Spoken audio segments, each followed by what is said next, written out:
Box office వద్ద 1000 కోట్లు కొట్టగలిగే directors ఎవరో ఈ షాట్ లో తెలుసుకుందాం.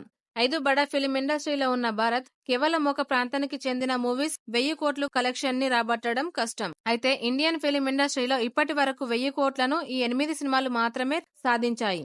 ఇంతకీ ఆ సినిమాలేంటి, ఆ డైరెక్టర్స్ ఎవరో ఈ షాట్ లో తెలుసుకుందాం. First one, Baahubali 2. Director Rajamouli దర్శకత్వంలో వచ్చిన ఈ సినిమా 1000 కోట్లకు పైగా వసూలు రాబట్టింది. Second one, Dangal. Bollywood director Nitesh Tiwari దర్శకత్వంలో వచ్చిన సినిమా 1000 కోట్ల క్లబ్ లోకి చేరింది. Third one, KGF chapter 2. Kannada cinema వారి రేంజ్ ని పెంచిన సినిమా కేజీఎఫ్. కేజీఎఫ్ కి సీక్వెల్ గా కేజీఎఫ్ 2 ను తీశారు. ఈ సినిమా కూడా 1000 కోట్లకు పైగే వసూలను సాధించింది. Fourth one, Pathaan. సిద్ధార్థ్ ఆనంద్ తెరకెక్కించిన సినిమా పఠాన్ 1000 కోట్లకు సాధించి మరో బాలీవుడ్ రికార్డ్ ని సృష్టించింది. Fifth one, Jawan. South Indian super director Atlee Shahrukh Khan ను మరోసారి 1000 కోట్ల క్లబ్ లోకి తీసుకెళ్లాడు. Sixth one, RRR. 1000 కోట్ల క్లబ్ లోకి రెండవసారి అడుగుపెట్టిన భారత్